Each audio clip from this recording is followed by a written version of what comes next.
현아와 길벗의 도시 이야기.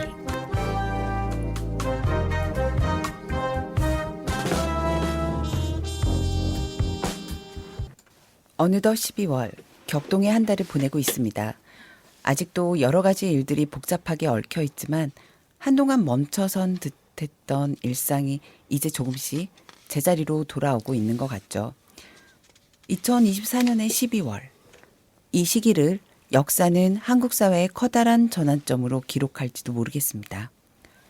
어지러운 상황 속에서도 국민들이 하나된 마음으로 큰 위기를 넘겨냈습니다. 물론 앞으로 어떤 길이 펼쳐질지는 확실하지 않습니다. 더 많은 고비들이 우리를 기다리고 있을지도 모르지만요. 그럼에도 불구하고 지금의 한국은 전 세계적으로 주목받고 있습니다. 사람들이 한국에서 이런 일이 정말 가능했다고? 라며 놀라워하는 동시에 시민들의 당당하고 단호한 모습, 그리고 발랄하면서도 에너지 넘치는 역동성에 아, 이래서 가능했구나 하고 감탄하고 있는 것 같습니다. 이런 변화의 한복판에서 우리 도시 이야기도 자연스레 이 흐름과 맞물릴 수밖에 없었습니다.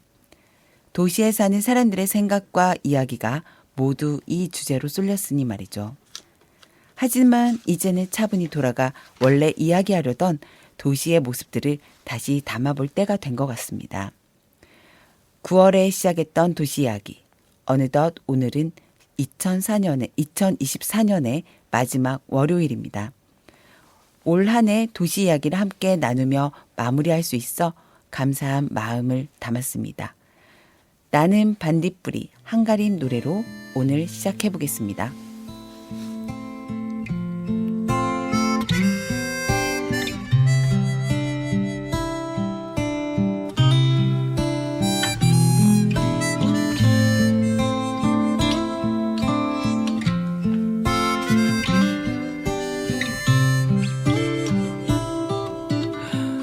나는 내가 빛나는 별인 줄 알았어요.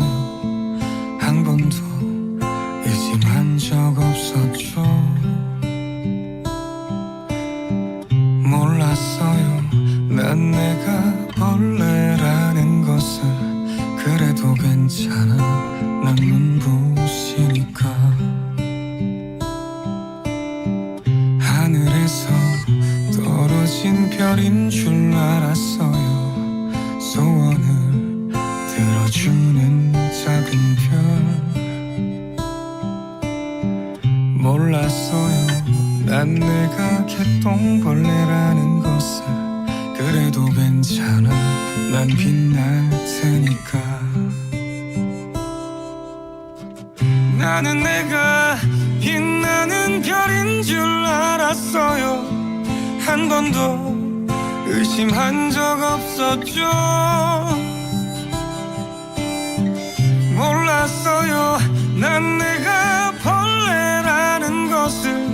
그래도 괜찮아. 난 눈부시니까.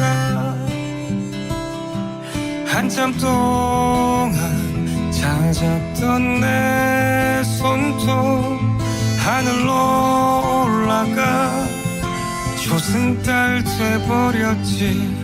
주워 담을 수도 없게 너무 멀리 갔죠. 누가 저기 걸어놨어. 누가 저기 걸어놨어. 우주에서 우주로 날아온 밤하늘의 별들이 반딧불이 돼버렸지. 내가 널 만난 것처럼, 마치 약속한 것처럼. 나는 다시 태어났지. 나는 다시 태어났지. 나는 내가 빛나는 별인 줄 알았어요. 한 번도 의심한 적 없었죠. 몰랐어요. 난 내가 벌레라는 것을. 그래도 괜찮아. 난 눈부시니까. 현아의 문화 읽기. 오늘은 우리 지역의 새로운 문화 명소를 소개해 드리려고 합니다. 여러분 혹시 전북도지사 관사가 53년 만에 멋진 문화 공간으로 변신했다는 소식 들어보셨나요?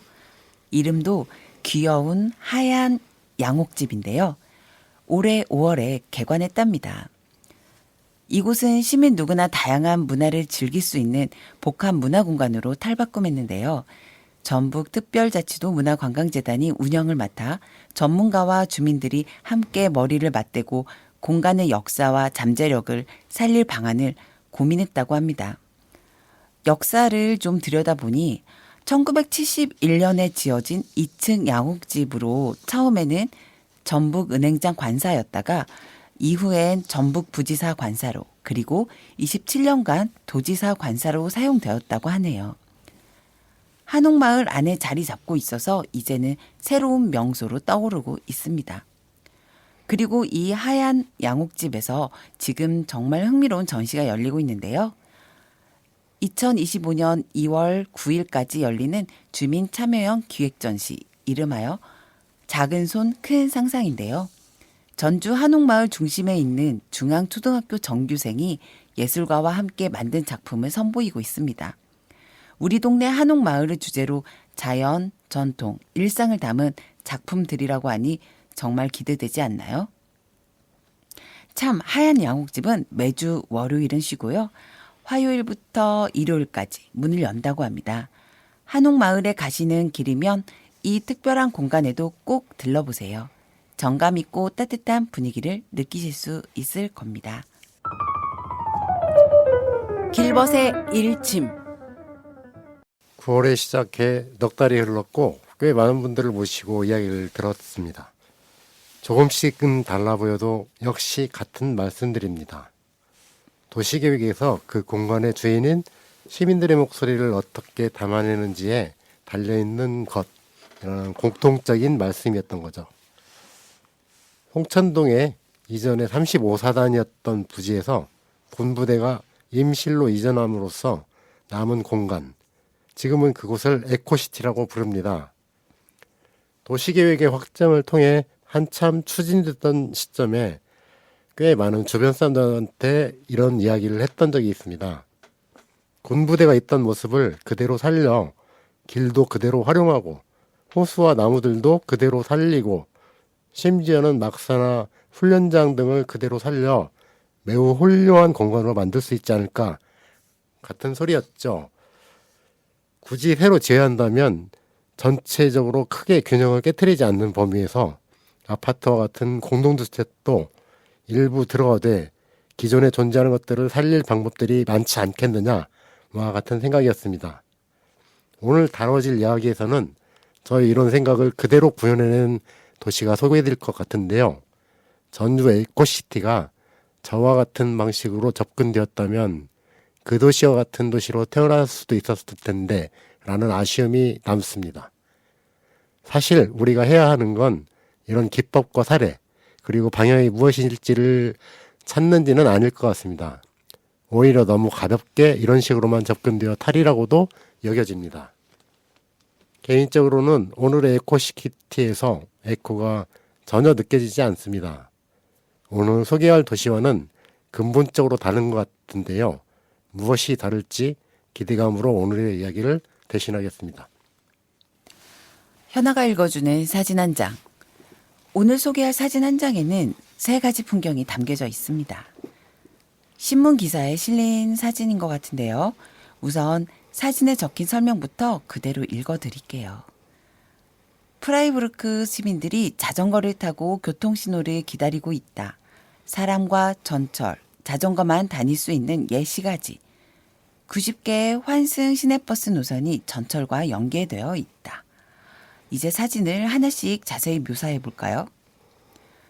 맨 위 사진에는 자동차 옆 자전거 도로에 서 있는 3명이 보입니다. 자세히 보면 한 사람이 인도 위에 발을 올려놓고 신호를 기다리는 중인 것 같은데요. 아무튼 열심히 자전거를 타는 모습이 좋아 보이네요. 가운데 사진은 넓은 광장처럼 보이는데요. 멀리 상점들이 늘어서 있고 그 앞으로는 트램 한 대가 지나가고 있습니다. 트램 사진이 꽤 세련된 느낌이에요. 맨 아래 사진에는 빨간색 버스처럼 보이는 긴 차량이 보이네요. 혹시 뭐 이게 굴절 버스 있을까요? 그 옆으로는 자전거를 타고 가는 시민도 눈에 띕니다. 이렇게 오늘의 사진을 간단히 소개해드렸는데요. 이제 본격적으로 오늘의 초대 손님 모시고 이야기를 나눠보겠습니다. 오늘의 초대 손님은 전북 환경운동연합 이정현 대표님이십니다. 안녕하세요. 네, 예, 대표님. 안녕하십니까. 요즘 많이 반갑습니다. 바쁘시죠? 뭐 다 그렇죠. 잠깐 요즘 근황 한번 소개해 주시겠어요? 예, 저기 뭐 12월 3일 날 느닷없는 계엄으로 이제 그렇죠. 공포와 불면의 밤을 지샌 이후에 대부분의 국민들이 그랬던 것처럼 저녁에는 집회 나가고요. 네. 아침과 낮으로는 뉴스 검색하고 네. 어떤 또 변화된 상황이 있는지 네. 뭐 이런 거 챙기면서 시민들과 어떻게 하면 이 민주주의를 위협하는 네. 이 대통령의 불법 계엄을 사실은 이제 뿌리째 뽑아낼 수 있는 건 탄핵이잖아요. 그래서 그렇죠. 12월 7일 그리고 14일까지는 뭐 시민들은 굉장히 화가 나지만 마이크를 잡을 기회가 있으면 이제 국민의힘 의원들 내지는 국민의힘 의원들이 어떤 역할들을 해야 하는지 뭐 그런 이야기들을 많이 하면서 14일까지는 좀 보냈던 것 같습니다. 네. 뭐 지금도 끝나지 않은 상황에서 계속 아마도 많은 신경이 쓸 것 같은데요. 오늘은 잠시 그 예전에 다녀오셨던 예. 네. 그 도시의 이야기를 다시 한번 소환을 해서 이야기를 나눌까 싶습니다. 예. 프라이부르크가 독일의 도시인가요? 예, 남부 네. 독일에 있는 한 인구 한 20여만 명 정도의 우리로 하면은 한 10단위 네. 요 정도 규모의 아주 오래된 프라이부르크에 이제 네. 그 대학이 있는데요. 네. 그때 당시 제가 뭐 다녀온 지가 거의 상당히 됐는데 550년 정도 된 대학이 있었던 곳이기도 하고요. 550년요. 예. 그다음에 이제 축구팀 한때 차두리 네. 선수가 뛰었다고 하는 축구팀도 있습니다. 아. 멀리서 경기장은 구경을 하고. 네. 그렇죠. 20만인데 축구팀도 있고 네. 550년 된 대학도 있고 네. 뭐 그런 정통적인 무엇인가가 느껴지는 그런 도시인 것 같은데 혹시 어떻게 다녀오셨을까? 어떤 기회로 다녀오신 이유가 무엇이었을까 궁금하거든요. 뭐 프라이부르크는 뭐 알려진 대로 세계적인 환경 도시, 환경 수도 이런 부분이었는데 그 도시에 대해서 조금 더 관심을 갖고 보니까 네. 그때는 활발하지 않았습니다만 이제 지금 이제 사회적 경제라고 하는 네. 어떤 농업의 협동조합들이 상당히 활발했었고요.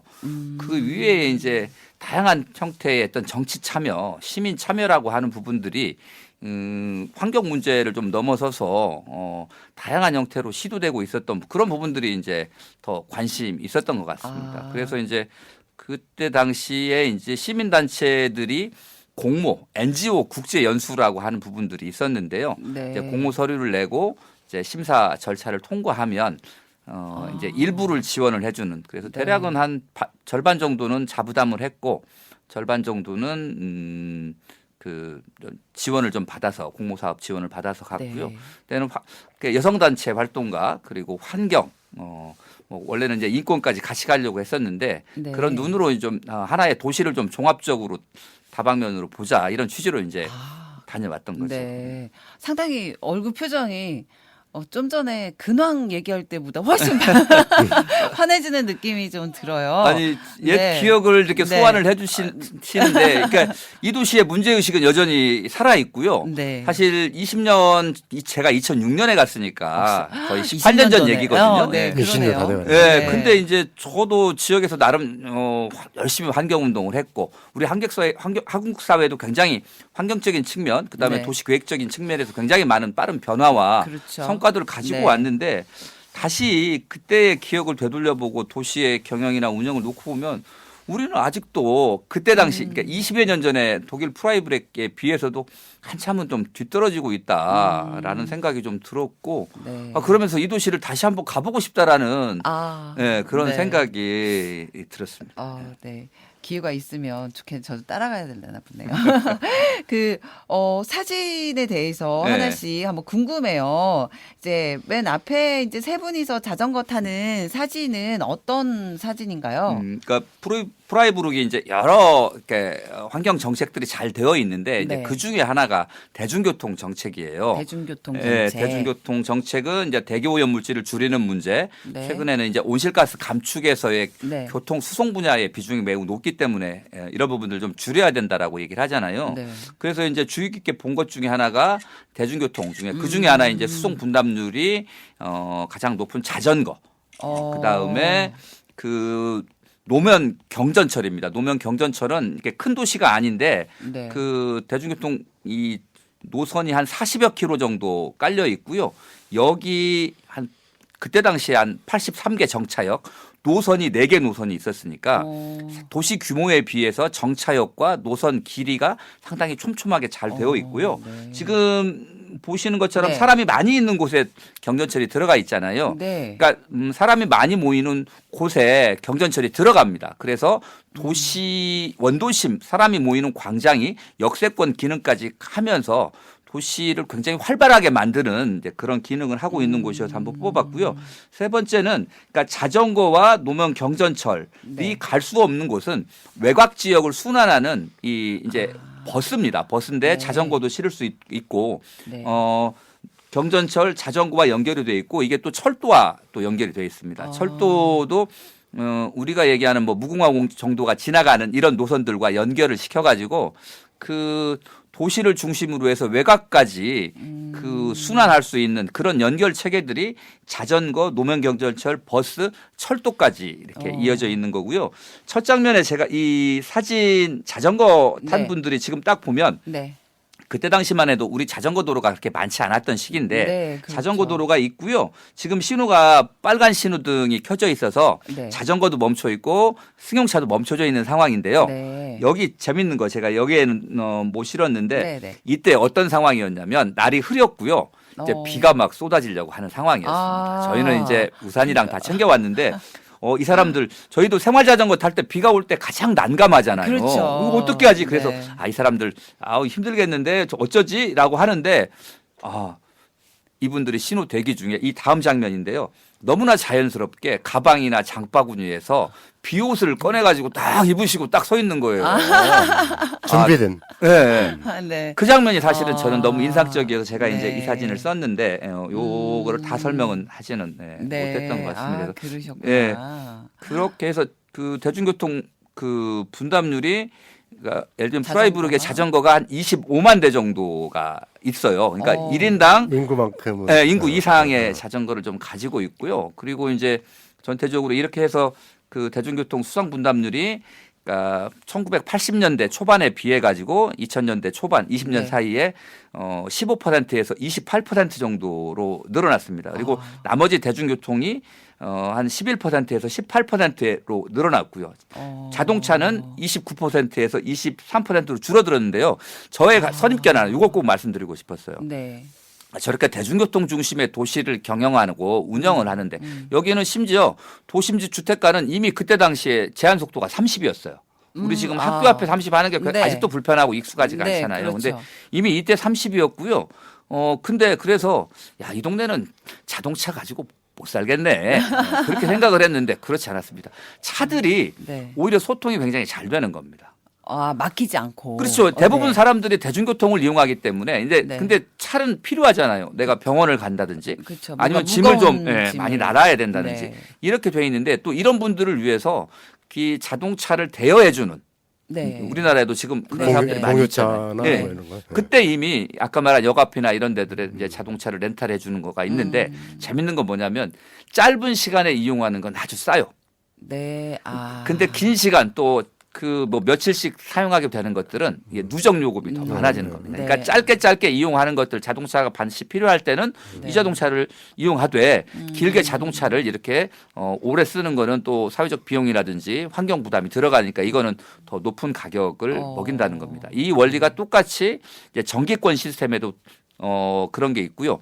저희는 일일권 그때 당시에 약 한 4.5유로 정도 그때는 한 6천 원 정도였는데 네. 이거 하나면 아까 말한 그 대중교통. 노면경전철, 버스, 철도까지 다 이용할 수 네, 있는 이제 그런 시스템들을 직접 날마다 저희가 열흘 동안 머무르면서 하루에 일과처럼 그렇게 하다 보니까 그게 사실은 너무 좋았습니다. 20년 전이라고 하니까 사실 그때 그런 거를 경험해 볼 수 있다는 건 상당히 놀라웠을 것 같아요. 그렇죠. 정말로. 네. 지금은 상상이 가능하지만 그때 어떻게 해야지 이런 것들이 가능할까라고 하는 그리고 저는 지금도 그 자전거 이용자가 오히려 줄었다라고 하는 게 20년 전부터.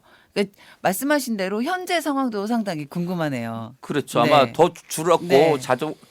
뭐 최근에 이제 우리 이거 하는 게 뭐 있죠. 퀵보드라든지 네. 그다음에 대형 자주 이런 TM, 것들도 네. 아마 더 늘었고 프라이브리그 근데 그런 것들을 퀵보드라든지 이런 것들을 어떻게 관리하고 있고 어떤 정책을 펴고 있는지 사실 그런 부분들도 많이 궁금합니다. 어떤 도시에서는 아예 그 청소년들이 그런 것들을 탈 수 없도록 만들어 규제하는 데들도 있는 거고 네. 뭐 그런 것들도 궁금하고 또 잘 변하지 않잖아요. 그래서 서서히 변할 것 같은데 그 예전의 풍광이나 경관들은 좀 잘 유지되고 있는지 뭐 그런 것도 궁금하고. 제가 지난번에도 계속 좀 언급하는 저희가 갔다 네. 왔던 윈스터 네, 네. 언급했었잖아요. 이제 네, 네.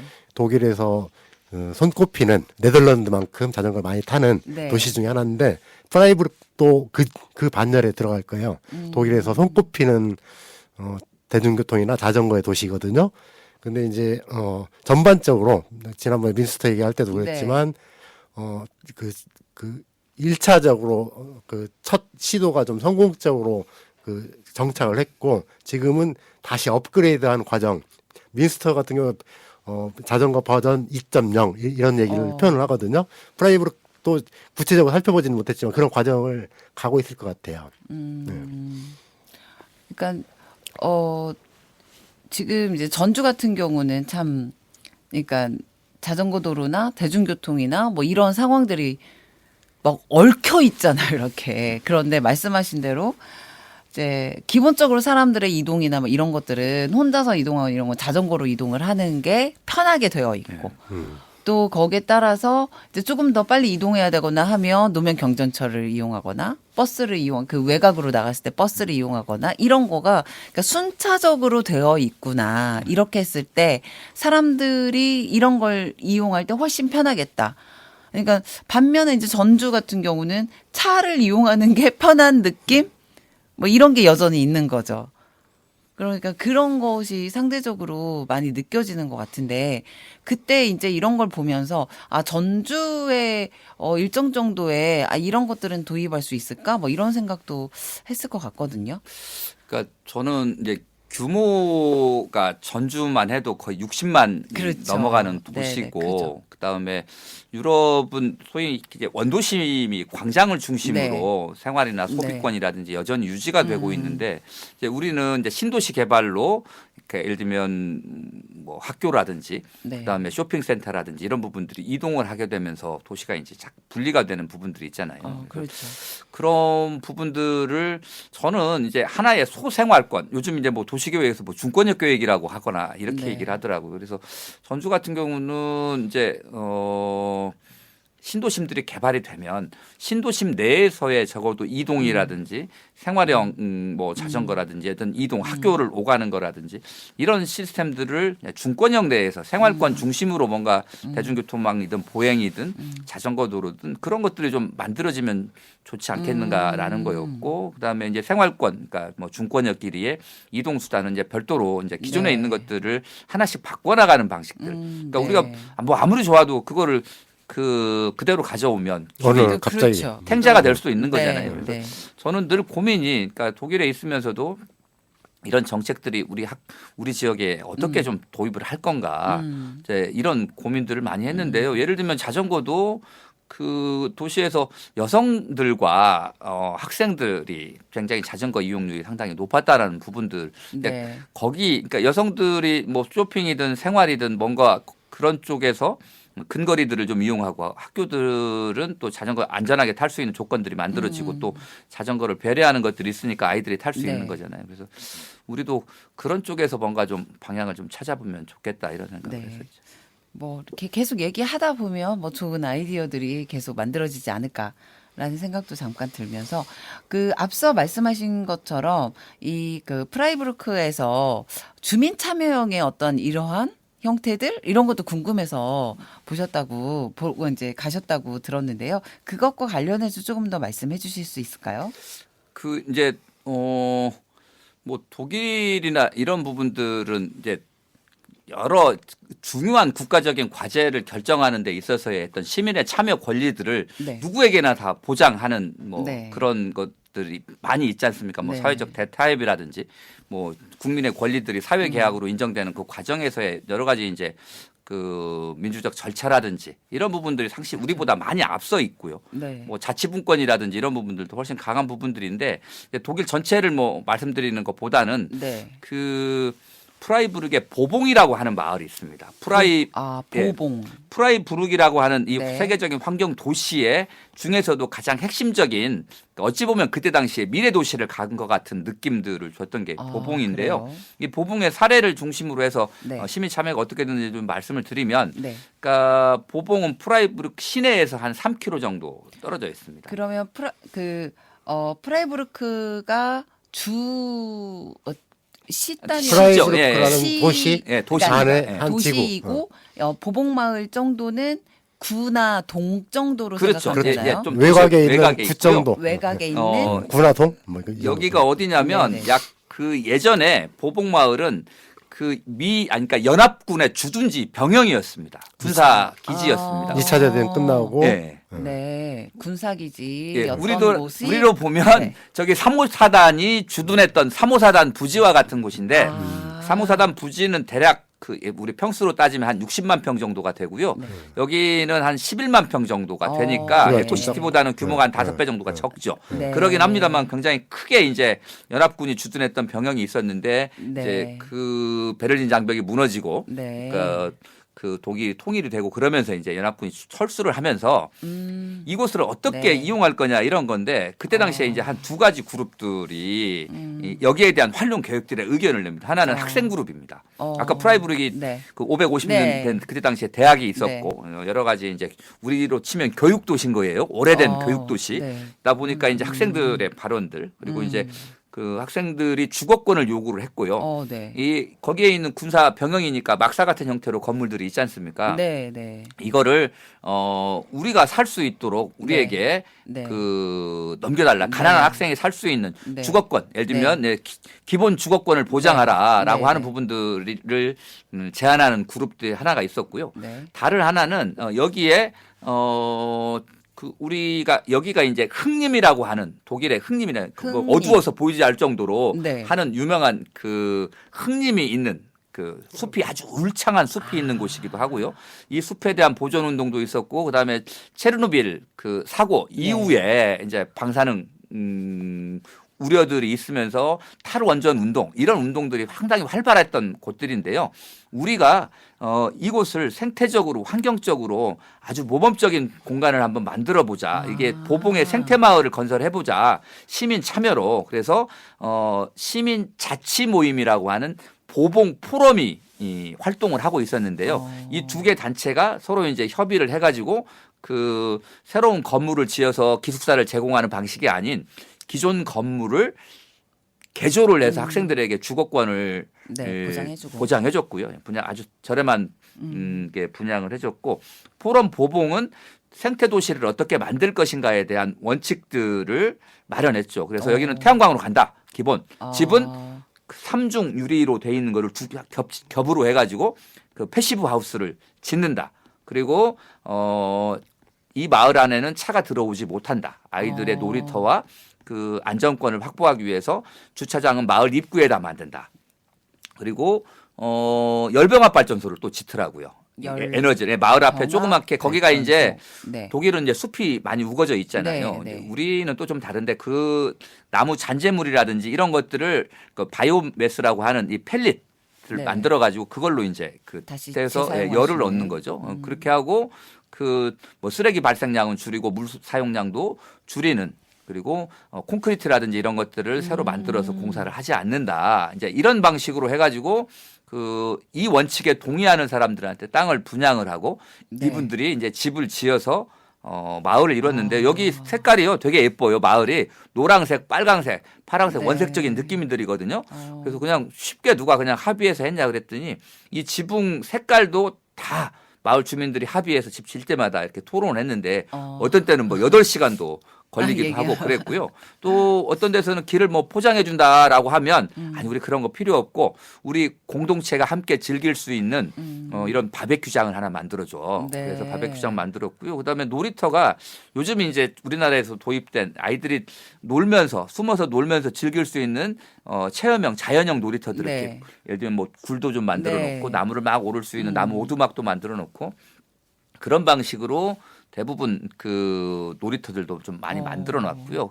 뭐 흙 속에서 아이들이 뛰어놀 수 있는 그런 환경들이 돼 있었습니다. 그리고 마을 입구까지는 아까 말한 대로 마을 입구에 네. 이제 주차장이 있고요. 열병합 발전소 마을에다 에너지를 공급하는 곳이 있었고 마을 앞까지 노면 경전철이 옵니다. 그러니까 거기서 타고 네. 몇 정거장 나가면 외곽으로 시내로 갈 수 움직일 수 있어서 있고. 그렇게 돼 있고. 이 마을이 처음에 이제 만들자라고 했던 게 그게 몇 년도 정도 됐을까요? 그러니까 대략 그 90년대 초반에 이제 네. 한환 되죠. 반환이 네. 되고 반환되고 네. 난 이후에 우리도 3호사단 부지가 이전하고 나면 이곳을 어떻게 쓸 것이냐 가지고 네. 저희도 이제 환경연합도 제가 토론했던 기억이 나거든요. 네. 2004년도 정도. 예. 제가 이제 그때 당시 이제 이 사업이 큰 틀에서 기부대 양여 방식으로 해서 군부대는 임실로 옮기는 비용은 이제 개발업자가 해주고. 부담을 하고 개발업자가 여기에 뭐 개발을 적절하게 하고. 개발해서 그 이익을 가져가는 기부대 양여 방식이어서 저는 사실 이제 여기에 숙소를 제가 여기다 숙소를 잡았거든요. 그러셨어요. 독일 예. 연수를 가는데 여러 군데 이제 보고 싶지만 네. 하나라도 제대로 보자라는 게 이제 제 네. 나름대로의 네. 원칙이어서 여기서 방 2개를 얻었고 그 동네 주민들처럼 네. 아침에 나가서 네, 둘러보고 산책하고. 저녁에는 동네 팝에서 맥주 한잔 네. 하고 뭐 이제 그러셨구나. 그렇게 했었죠. 네, 그럼 90년대 정도부터 그 이제 만들어지기 처음에 이야기가 담론이 만들어졌을 네. 거고 거기 그렇게 네. 이제 2000년대 2006년 정도 가셨다고 하니까 한 20여 년 정도 되면서 사람들이 한 10년, 10여 년 정도. 10여 년 정도로 하면서 이게 그 변화가 있었다는 거잖아요. 네. 이러한 마을을 만들어내기 위한 변화가 상당히 생각보다 사실 이렇게 빨리 만들어진 것 같아서. 제가 관심이 많았던 그 지역인데 얼핏 그 여기에서 아까 말한 그 학생들이나 이게 어떤 네. 그 뭐 점거하는 방식으로 우리 여기서 쫓겨날 수 없다 해가지고 그 네. 어떤 공간을 보통 그런 방식으로 하잖아요. 네네. 그런 것들도 있고 여러 가지 형태의 그냥 순조롭게 어느 날 갑자기 저절로 토론이 돼서 이렇게 된 건 아니고 그런 것들이 서로가 합의할 수 있는 그 네. 과정들이 있었다고 들었던 네. 것 같은데 네. 혹시 그러니까 저는 이제 주로 포럼 보봉분들을 만났었고요. 그 제가 만났던 분 중에 한 분이 이제 패시브 하우스의 에너지 열원, 쉽게 말하면 보일러 기사, 이제 이런 기능을 가지고 있으면서 이 포럼, 그러니까 소위 말 이 마을에 이제 운영 실무를 맡고 있는 분인데 어떤 이분 말이 그런 거예요. 그러니까 우리는 우리 스스로가 결정을 한다. 왜냐하면 네. 시가 우리 지역에 대해서 구체적으로 필요한 요구들이란 이런 것들을 잘 알고 있지도 않고 또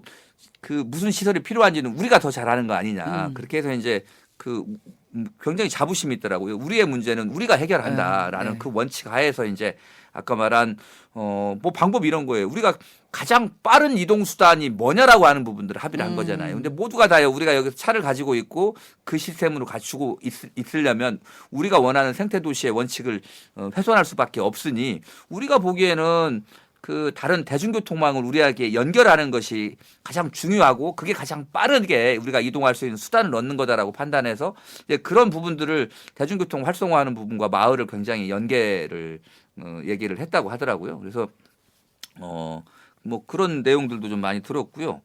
그 외에도 그러니까 꾸준하게 그런 논의들이 지속된다는 네. 거예요. 그러니까 네. 그 마을들도 이제 오래 되다 보면 처음에 원칙에 합의했던 분들이 또 또 좀 생각이 달라지기도 하고 또 새로운 분들이 들어오기도 하고 그런데 어쨌든 그런 부분들을 계속 토론해가면서 문제를 좀 결론을 만들어가고 방향을 만들어가는 네, 얘기가 그런 되겠죠. 네. 딱 완벽하게 뭔가 정해졌다기보다는 아까 말한 원칙과 방향들을 네. 계속 만들어가면서 네. 토론하고 있고 그거 자체를 즐기는 것 같아요. 그래요. 네. 이 대목에서 제가 드리고 싶은 말씀이 그건데 예를 들면 우리는 어떤 식이냐면 아까 말한 여기 프라이브루크의 사례를 보면 그걸 보고 온 누군가가 일테면 시장이나 도시계획가나 이런 사람들이 독일에 갔더니 이런 그 모델이 있다. 이걸 가져와서 막 만들려고 해요. 컨트롤 C, 컨트롤 V. 근데 여기에서는 분명히 존재하는 게 이 그 주민들이 처음에는 그 별 얘기가 다 있었겠죠. 그런 것들이 서로 간에 그 어떻게 하는 게 좋을지 방향을 서로 그 하다 보니까 시행착오도 겪고 하다 보면서 그 방향을 만들었는데 아까 말했지만 우리는 여전히 5030 이런 걸 남의 것으로 보지만 이 사람들은 스스로의 그 토론과 합의를 통해서 그것이 필요하다는 그 서로 간의 합의가 만들어졌던 거죠. 그 차이가 네. 발생을 하는 그러니까 거죠. 이게 그걸 이러한 보복마을이라고 하는 거를 어떻게 만들어가냐라고 하는 방식을 배워갖고 와야 되는데 네. 그 외부적으로 보여지는 그렇죠. 형태들을 그대로 가지고 와서 그대로 반복된 이제 우리의 실패가 네. 항상 거기에서 연관한다. 그런 부분들이 있다라고 하는 게 그러니까 네. 예를 들면 아까 여기가 그러니까 단독주택보다도 대부분 이제 연립으로 네. 작은 미니멀한 삶을 좀 추구하는데 어. 그런 약간의 대견한, 지식인들과 뭔가 이제 그런 네. 실험적인 뭐 그런 분들도 있었고 가족 단위도 있는데 어쨌든 화단에 예를 들면 1층 네. 앞에 앞마당에 화단들도 굉장히 잘 가꾸고 있고요.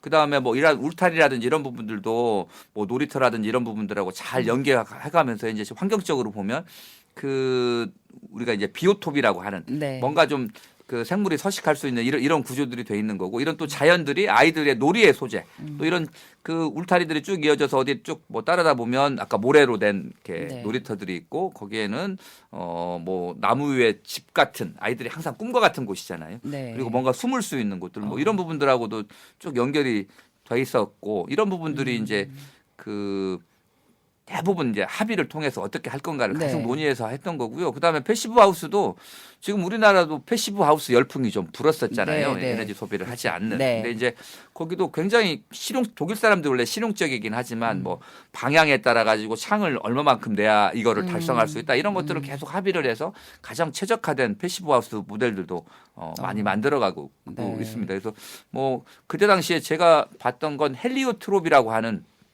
굉장히 유명한 이 집이 해 방향을 따라 하루 종일 이렇게 도는 발전하면 거. 예. 근데 그런 거는 진짜 보여주기식인 거예요. 그거는 네. 그때 당시 제 기억도 28억인가 그때 당시 돈이 들었고 그건 어찌 보면 독일의 기술력과 의지를 보여주는 상징적인 거고 실제 시민들은 진짜로 이 어떻게 하면 그 여기 집에서 1년 내내 들어가는 난방과 관련된 비용이 약 한 12만 원 정도 1년에 일년에요? 예. 와. 그래서 어떻게 하면 아끼는 건지. 예, 이 열 손실을 줄일까. 최소화하고 하기 위한 어. 그 안에서의 그 노력이 있는 거고 아까 말한 그런 패시브 하우스를 관리하는 그런 역할을 하는 게 이제 그 마을 네. 사무장 역할 그때는 아. 안드레이 씨라고 하는 그분이 아. 그런 것들을 했던 것 같습니다. 그래서 뭐 이런 여러 가지 것들을 늘 연구하고 네. 예, 고민해가면서 같이 어울려 살아가는 모습들을 좀 그러니까 얘기를 이렇게 좀 들어보니까 예전에 그러니까 저도 그러니까 민스터나 갔을 때 그때도 사회문화센터에서 1년에 한 번씩 본인들이 어떤 방향으로 갈 건지 회원들하고 같이 논의를 한대요. 그 네. 단체가 네, 사회문화센터를 센터가. 센터에서 거기 이제 운영하는 주체들이 있고 이제 참여하는 시민들이 있으니까 그래서 1년에 한 번씩 전부 다 모아서 함께 그 방향성을 설정하는데 어떤 해인가는 3일 동안 그 얘기가 안 끝나서 그러니까 날 세고 하기도 하고 한 3일 동안을 계속 한 가지 주제 가지고 얘가 합의가 안 되는 거야. 서로 계속 토론 때문에 뭐 그럴 정도로 이제 이게 얘기가 마무리가 되지 않을 때까지는 계속 한다 우리는. 좀 그런 얘기도 들었던 것 같아요. 어떤 네. 단체 그 총회나 회의도 정해져 있잖아요. 딱 정해진 시간에 결론도 거의 그렇죠. 다 집에 준비돼 가야 있잖아. 되고 예. 빨리 밥 먹으러 가야 되고 그런데 여튼 좀 그러한 그러니까 이게 제대로 합의가 될 때까지 계속한다라고 하는 것과 또 한 가지는 계속 싸우고 있다. 이 말이 저는 좀 기억에 남아요. 아마도 이 보복마을에서도 뭐 그 어떤 주나 이런 곳과 끊임없이 계속 싸우고 있는 그런 과정이지 않을까라는 생각도 드는데요. 그랬나요? 지금의 문제는 무엇이 있을까? 그들은 네. 지금은 어떤 보복을 부분으로. 만들기 위해서 네. 또 그 토론하고 네. 노력하고 있는가 사실 이제 그런 네. 것들이 더 그렇죠. 궁금한 거죠. 제가 한 달 살기 계획하는 중에 네. 그 프라이부르크거나 그 옆에 스트라스부르나 스트라스부르크. 그 근처잖아요. 한번 가서 볼게요.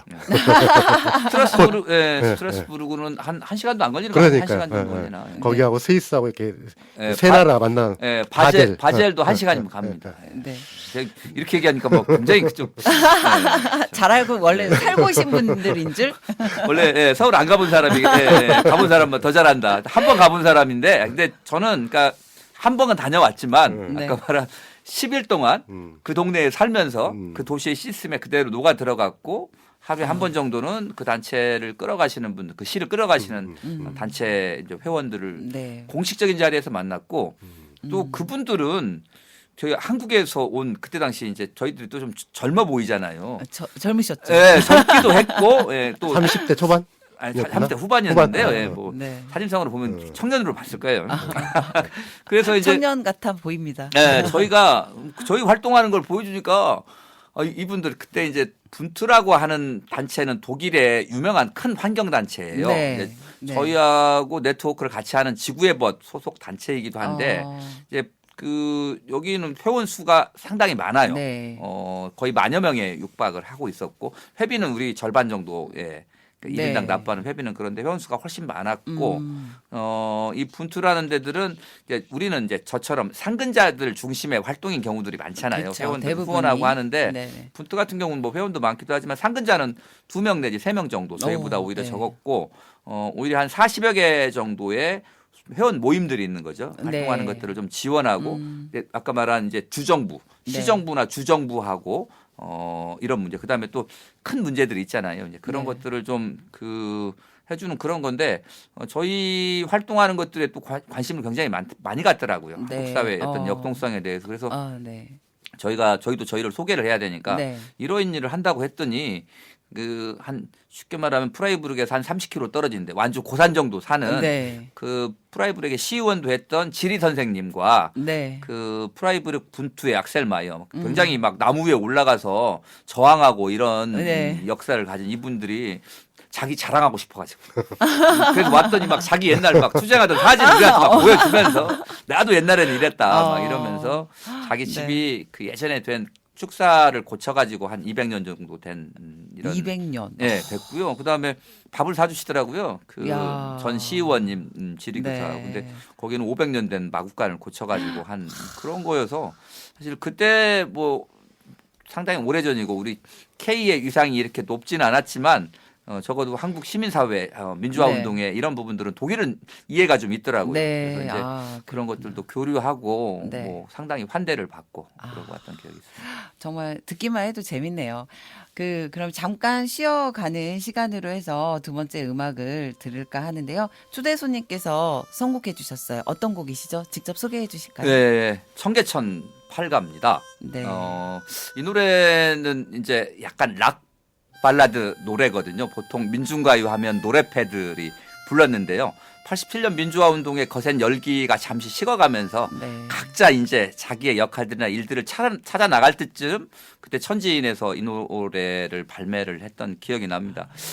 조금 다르긴 하지만 이번에 촛불에서 응원봉으로 그리고 네. 임을 위한 행진곡에서 다시 만난 세계라든지 이런 아이돌 노래들이 네, 네. 새롭게 등장을 했잖아요. 그쵸. 네. 하나의 시대가 바뀌고 저물어 간다 이런 느낌인데 그런 느낌을 그때 약간 이 노래를 통해서 예전에 그냥 이렇게 우리가 팔뚝을 주먹 쥐고 흔들면서 불렀던 노래하고는 네. 느낌이 좀 달랐는데 우리가 이 추운 겨울 광장을 지키고 거리에 나가서 또 새로운 민주주의를 맞이해야 된다라는 그런 의미를 담아서 이 청계천 팔간 노래 한번 같이 들어봐요. 노래 네. 들어봅니다. 함께 들어보겠습니다. 어느 맹인 부부 가수의 노래도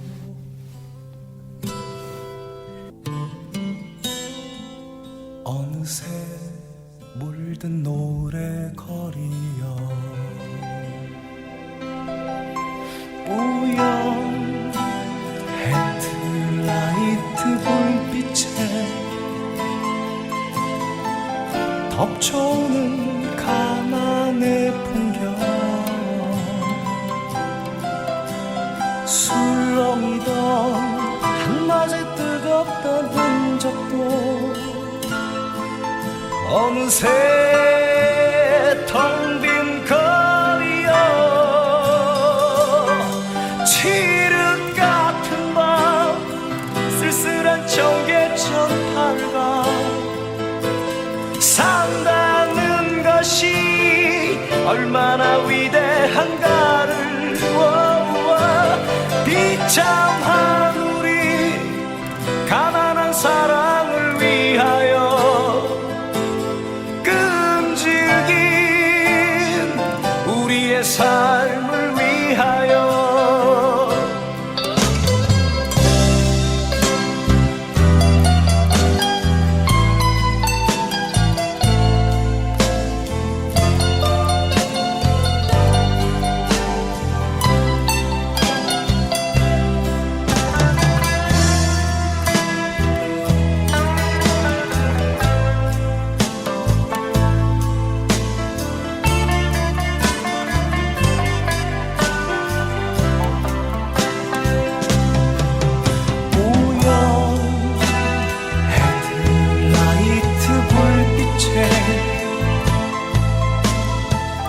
덮쳐오는 가난의 풍경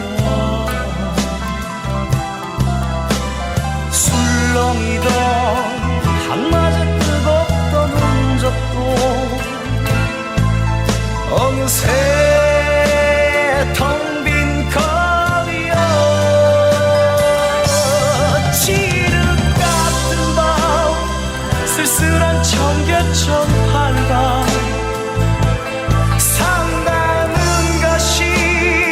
얼마나 위대한가를 비참한 우리 가난한 사랑을 위하여 끈질긴 우리의 삶을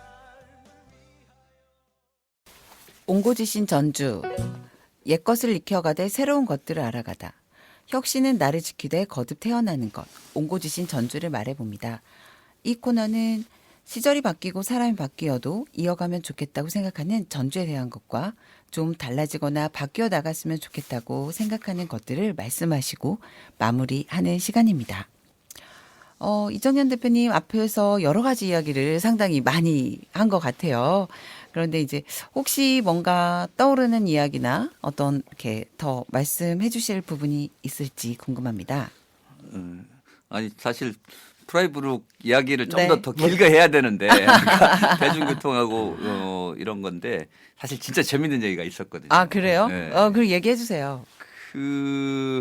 아니 제가 네. 스파 경험을 한번 했었거든요. 아, 스파. 네. 온천 같은. 그렇죠. 우리나라 네. 예를 들면 네. 그 찜질방 좀 네. 규모가 큰 찜질방.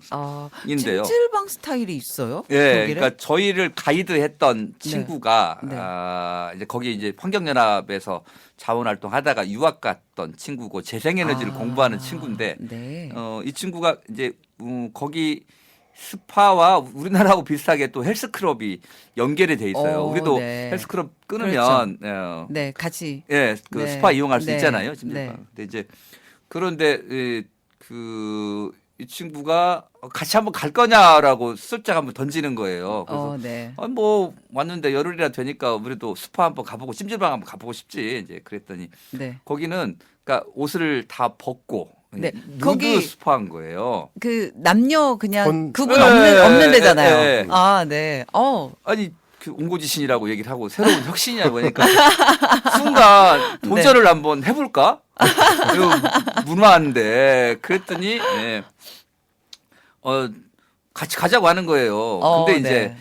간다고 했는데 여기서 안 하면 이렇게 우리가 좀 너무 좀 고지식한 네. 사람처럼 보이는 거고 새로운 문화에 대한 두려움 뭐 이제 이런 것들일까봐 네. 그리고 또 일정 부분 또 호기심도 있었고 네. 이제 그래가지고 가야 되는데 이게 가려면 뭔가 좀 준비를 좀 챙겨야 되잖아요. 네. 무국 바구니처럼 이렇게 있어야 되는데 그렇죠. 여기는 큰 타올 같은 게 하나 있어야 이렇게 감기도 하고 항상 다 이렇게 웃을 수 없잖아요. 그래서 근데 그걸 따로 사기도 그렇고 그런데 마침 네. 숙소에 이 긴 타올이 하나 있는 네. 거예요. 샤워타올 큰 네. 거 이렇게. 네. 근데 그게 빨간색인 거예요. 이게 너무 눈에 잘 띄는데 이걸 들고 아. 갈까 그렇게 돼 있고 그다음에 제가 눈이 좀 나빠가지고 야 이거 나는 우리 한국에서는 목욕탕에 갈 때마다 나 이거 안경을 끼고 가는데 혹시 여기 괜찮을까 그랬더니 안경을 끼고 그렇게 가면 좀 색안경을 끼고 볼 수도 있다. 예, 낯선 동양 사람들이 안경 끼고 두리번 하고 다니면 아. 저것이 어. 딴 생각 먹고 온 거 아니냐 이럴 수 있다라는 네. 네. 그렇게 이야기를 했고요. 가셨나요? 우리 동료들이 또 여성 그러니까 단체 저는 활동가들이 있었잖아요. 그 부분이 걸릴 것 같아. 아예 모르는 사람 만나는 건 상관없는데 같이 같이 가자 이제 했는데 나는 같이 간 동료를 알아. 근데 뭐 절대로 이제 우리 한국 네. 사회의 분위기와 문화상 그게 있을 수 없는 일이잖아요. 그래서 이게 남자들만 도전을 해버리게 된 거예요. 아, 그러셨군요. 그래서 정말 저희 쭈뼛쭈뼛 안타깝네요. 새로운 문화 체험으로 갔었고요. 그러니까 아무 일 없었다는 듯이 그 온천욕을 즐기고 네. 그다음에 뭐 약간의 뭐 수영장과 같은 풀을 즐기고 또 이제 허브 체험하는 곳들이 있는 건데 약간은 저기 그 동양인에 대한 약간의 쟤네들은 뭔가 좀 다른 생각이 있을 거다. 누구도 말을 하지 않지만 네. 그런 시선들을 좀 느끼기도 했었으나 그렇군요. 예, 혹시 그런 그쪽은 생각하지 않는데 재발절인 거 아닌가? 예, 그럴 수도 있는데 한편으로는 또 제 눈이 왜 이렇게 나빴을까 근시가 심했을까 이렇게 하기도 하고 그래서 상당히 그런 그 충격적인 문화 체험도 하기도 네. 했었고요. 그래서 하여튼 뭐 짧은 기간이었지만 이제 도시의 운영, 시민의 참여뿐만이 아니고 그런 그러니까 예를 들면 터부시하는 것들, 금기시하는 것들에 대한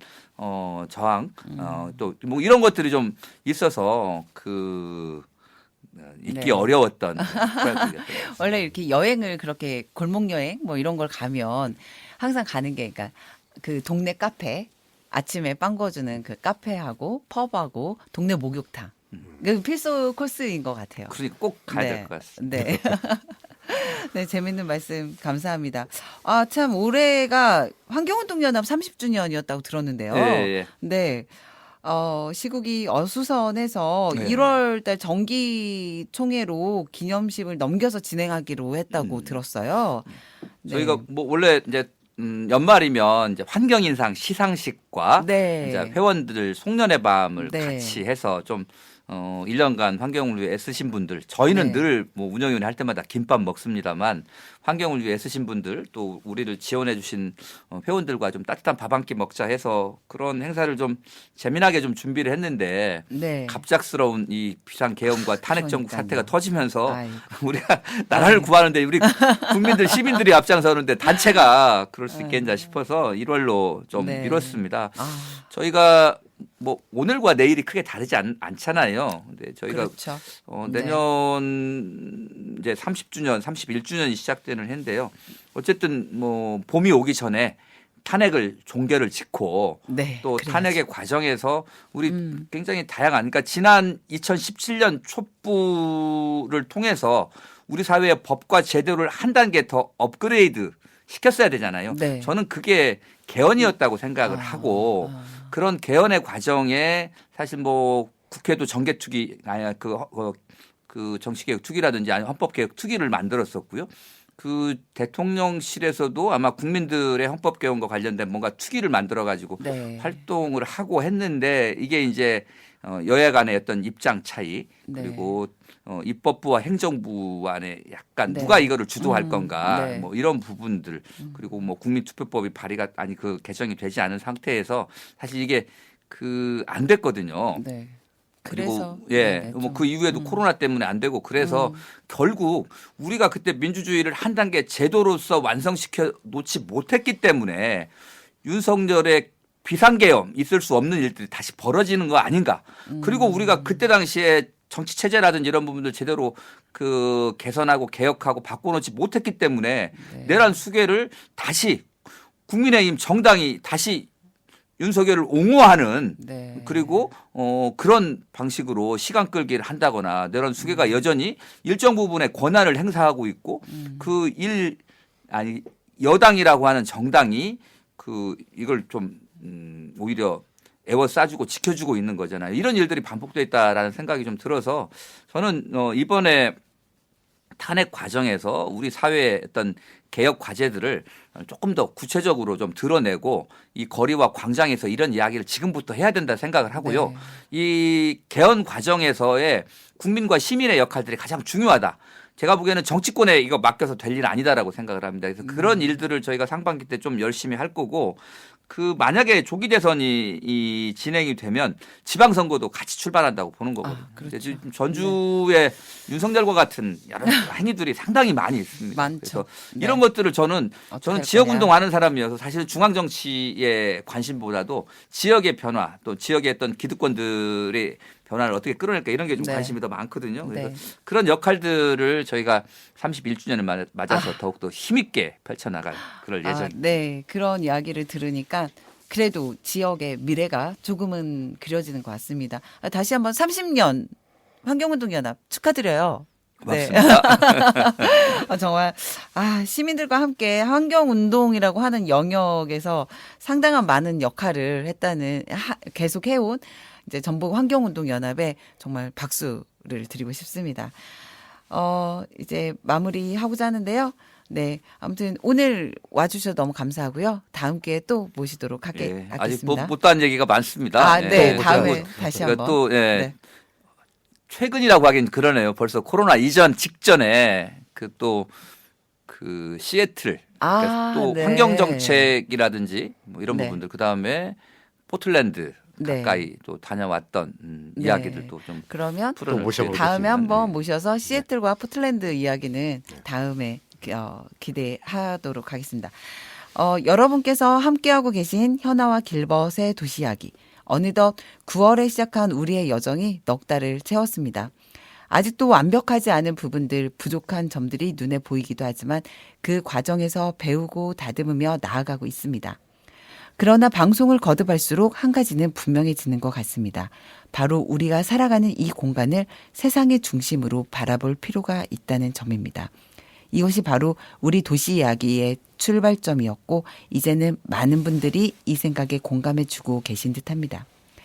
지금까지 함께해 주신 분들 그리고 이야기를 나눠주신 분들의 목소리에도 이러한 공감이 담겨 있었다고 생각합니다.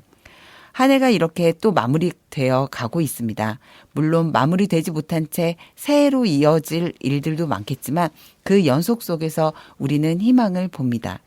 또 며칠 동안 느낀 도시의 역동성과 넘쳐 흐르는 에너지, 그리고 그 안에서 확인된 연대와 협동의 힘, 이러한 힘이 또 한 해를 빛나게 만들어 줄 것이라고 믿습니다. 현아와 길벗의 도시 이야기, 오늘로 2024년의 마지막 방송을 마칩니다. 올 한 해 우리와 함께 도시 이야기를 나눠주신 모든 분들께 진심으로 감사드립니다. 마지막으로 이적의 걱정 말아요 그대를 선곡했습니다. 지나온 시간의 아쉬움도 다가올 시간에 대한 막연한 두려움도 이 노래와 함께 잠시 내려놓으시길 바랍니다. 새로운 한 해 더 따뜻하고 풍성한 이야기로 다시 찾아뵙겠습니다. 모두 건강하시고 행복한 연말 보내세요. 감사합니다.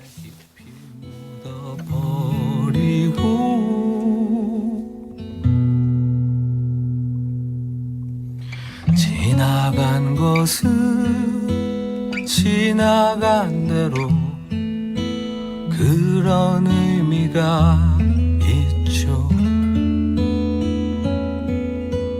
떠난 이에게 노래하세요. 후회 없이 사랑했노란 말해요.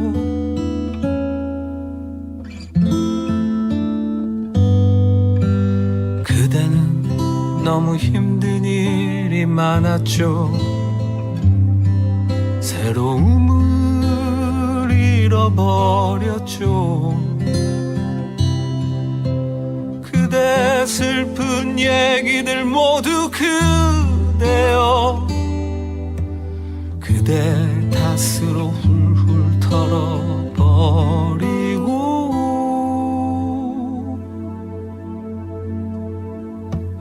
지나간 것은 지나간 대로 그런 그런 의미가 있죠. 우리 다 함께 노래합시다.